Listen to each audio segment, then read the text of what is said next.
نہیں، اب سوال تو بہت سارے ان سے کرنے ہیں اور وہ جواب بھی دے رہے ہیں، لیکن جو پرائمری کنسرن ہے پاکستانیوں کا، پہلے ایک بوگی کھڑی کی گئی تھی پختونستان کی، ایف یو ریکال، پھر بلوچستان.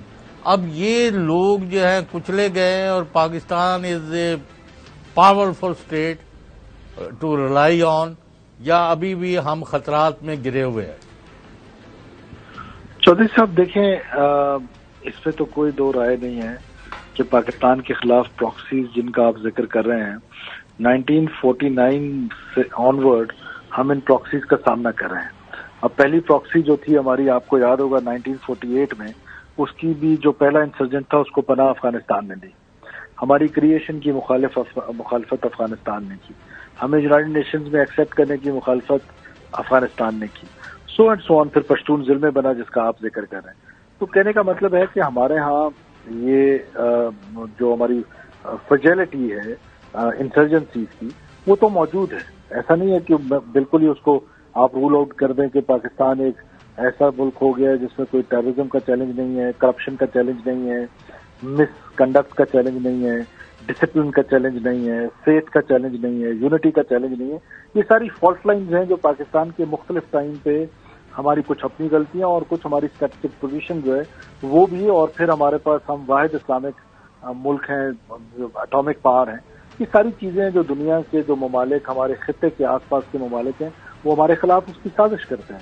فار ایگزامپل اب چائنا ہے، اس کے ساتھ ہمارے تعلقات لوگوں کی آنکھ میں کھٹکتے ہیں. پھر ہمارا کیا کہتے ہیں، اگر اکنامک گروتھ ہونی ہے چائنا کے ساتھ مل کے، وہ لوگوں کی آنکھ میں کھٹکتا ہے. ہمارا رشینز کے ساتھ تعلق بڑھ رہا ہے، وہ لوگوں کی آنکھ میں کھٹکتا ہے. سو اینڈ سو آن. تو ہمارے ہاں یہ چیلنجز موجود تھے، موجود ہیں اور موجود رہیں گے. اب ٹیررزم کو اگر آپ لے لیں تو ٹیررزم میں یہ نہیں ہے کہ سارا کا سارا یہ انلیگل ایلین بھی ٹیررزم میں تھے اور یہ چلے گئے تو ٹیررزم ختم ہو جائے گی. ناٹ ایٹ آل، بالکل بھی نہیں. میں یہ کہہ رہا کہ ٹیررزم کا ایک فارم ضرور تھا، یہ اس میں تھوڑا بہت فرق ضرور پڑے گا، لیکن یہ ہے کہ ختم ہو جائے، یہ ختم تو ظاہر ہے اس طرح نہیں ہوگا. اس کے لیے ہمیں لانگ ٹرم پالیسیز کرنی پڑیں گی، کنسسٹنسی کرنی پڑے گی. اور جب تک ہم کنسسٹنٹ نہیں ہوں گے اپنی پالیسیز میں، آپ دیکھیں ابھی بیچ میں ہم 5 سال ہم نے بالکل 18 سے لے کر 23 تک ہم اپیزمنٹ پالیسی میں تھے. سرفراز بگٹی صاحب یہ بتائیے گا کہ آگے جیسے الیکشن کمیشن نے کہہ دیا ہے کہ جنوری کے آخر میں انتخابات ہو جانے ہیں. اب انتخابات کے دوران جو لا اینڈ آرڈر کی ذمہ داری ہے وہ جو صوبائی وزراء داخلہ ہیں ان کی تو ہوگی. آپ کی تیاری بھی ہے، یعنی آپ کی مکمل تیاری ہے کیا پرامن جو انتخابات کا انعقاد ہے وہ الیکشن کمیشن کے ساتھ ساتھ آپ کے اوپر بھی ذمہ داری ہے اور یہ ڈیلیوری دینی ہے آپ نے؟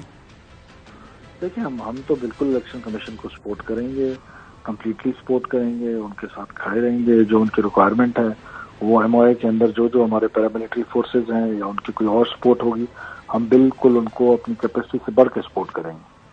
تیاری ہے جی؟ جی بالکل، کیوں نہیں. میرا سوال لے لیں. جی جوئی صاحب.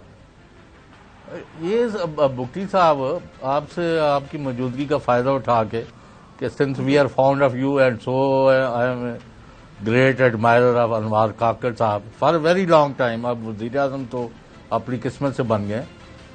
تو میں یہ کہہ رہا ہوں کہ یہ بڑی انگلیاں اٹھ رہی ہیں کہ وہاں بلوچستان گورنمنٹ میں ایسے لوگوں کو شامل کیا گیا ہے جو امیڈیٹلی ان کے عزیز و اقارب جو ہیں وہ ملک کے خلاف جنگ کر رہے ہیں. They are waging a war against Pakistan. تو کوئی پتہ نہیں کیا ہو is responsible for inducting this kind of element if at all. دیکھیے بلوچستان کی ڈائنامکس چودھری صاحب تھوڑی سی آپ کے ڈائنامکس سے ڈفرینٹ ہے. ایک تو یہ کلیکٹو پنشمنٹ یا کلیکٹو ریوارڈ جو ہے یہ بہت پرانی بات ہو گئی ہے. اب اس صدی میں اس کو اس کی ایکسرسائز کرنا تھوڑا سا میرا خیال ہے کہ نامناسب بات ہے. جس طرف آپ ریفر کر رہے ہیں پرابلی اگر میں درست سمجھ رہا ہوں تو آپ وزیر اعلیٰ بلوچستان کی طرف ریفر کر رہے ہیں. اگر یہ بات درست ہے تو پھر میں اس حساب سے آپ کو جواب دوں. جی میں اسی کی طرف کر رہا ہوں. جی اب آپ دیکھیں بلوچستان میں اس کو سمجھنے کی کوشش کریں کہ یہ نواب اکبر خان بگٹی کے نواسے ہیں. سردار چاکر خان ڈومکی قبائل کے سردار اور کئی بار وزیر رہ چکے ہیں، ان کے بیٹے ہیں. جب نواب اکبر خان بگٹی پہاڑوں میں چلے گئے اور ان کی ایک وائلنٹ ڈیتھ ہوئی، اس وائلنٹ ڈیتھ کے بعد جنرل پرویز مشرف جب سبھی تشریف لائے تو یہ ان کے نواسے تھے کیونکہ تحصیل ناظم تھے. یہ اپنے آئینی اس کو پورا کرتے ہوئے ایئرپورٹ ان کو لینے گئے ہوئے تھے. تو یہ محب وطن پاکستانی ہیں. ایک بھائی جو گیا یہاں پر، وہ جب چلا گیا تو انہوں نے اس کو ڈس آن کر دیا. کیا میرے بھائی کے عمل کی سزا مجھے دی جا سکتی ہے؟ جیسے آپ کے ہاں ابھی اسد عمر صاحب پی ٹی آئی میں ہیں، اور اسی طرح جو زبیر صاحب ہیں وہ پی ایم ایل این میں ہیں. تو یہ ڈفرینسز ہوتے ہیں، اور ٹرائبل سوسائٹی میں یہ تھوڑے سے زیادہ ہوتے ہیں. اب وہاں پر وہ ایکسٹریم میں چلے گئے، اس کا یہ مطلب تو نہیں ہے کہ باقی سارے کزنز جہاں پر، لیکن وہ دو میں سرفراز بگٹی صاحب چلے، اپنی سرفراز بگٹی صاحب یہ بتائیے گا کہ جو سردار اختر مینگل صاحب تشریف لائے تھے اسلام آباد میں، لانگ مارچ تو ان کا تاریخی ناکامی کا شکار ہوا، لیکن اسلام آباد میں آ کر وہ دھرنا دیا، انہوں نے پارلیمنٹ کے سامنے دھرنا دیا، اور وہ دھرنے کے بعد معاملہ ہمیشہ وہ مسنگ پرسنز کا لے کر آتے ہیں، لیکن اصل وجوہات ورڈ کی صورتحال اب آپ کو بھی معلوم ہے، بلوچستان سے آپ کا تعلق ہے، وفاقی وزیر داخلہ آپ ہیں، وہ یعنی وہاں کی معلومات ہمارے تک بھی پہنچتی ہیں. تو اصل میں کچھ اور سامنے کچھ، یہ کیا تضادات چل رہے ہیں؟ دیکھیے کوئی نئی بات نہیں ہے. بڑے عرصے سے ہم نے دیکھا ہے کہ جب جب الیکشن قریب ہوتے ہیں، ہم نے آج اسمبلی میں بھی یہ کہا ان کی جماعت کے لوگوں کو کہ جی آپ کے پاس فورمز اویلیبل تھے، آپ حکومتوں کا حصہ رہے ہیں، آپ کے دوست پرزنٹو صاحب کی حکومت کے غیر اعلانیہ شراکت دار رہے ہیں، اور پانچوں گھی میں سر کڑائی میں تھا.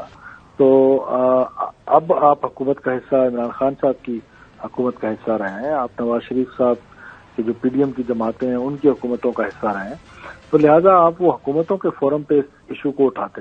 مسنگ پرسن ایک ڈائسی سبجیکٹ ہے، اس کے کاؤنٹ میں ایشو ہے، اس کے سیلف ڈسپیرنسز کے کیس ہیں. یہ ایک آبجیکٹو ڈبیٹ مانگتا ہے تمام اسٹیک ہولڈرز کا بیٹھ کے. ریاست کے خلاف ایک سیریس قسم کی انسرجنسی وہاں چل رہی ہے، اور مجھے تو کبھی کبھار ایسا محسوس ہوتا ہے کہ کچھ لوگ ان قوتوں کے جو پاکستان کو توڑنا چاہتے ہیں ان کی لیجیٹیمیٹ وائسز بن رہے ہیں پاکستان کے اندر، پاکستان کی اسمبلیز میں، پاکستان کی سڑکوں پہ، پاکستان کے چوراہوں پہ، پاکستان کے میڈیا پہ.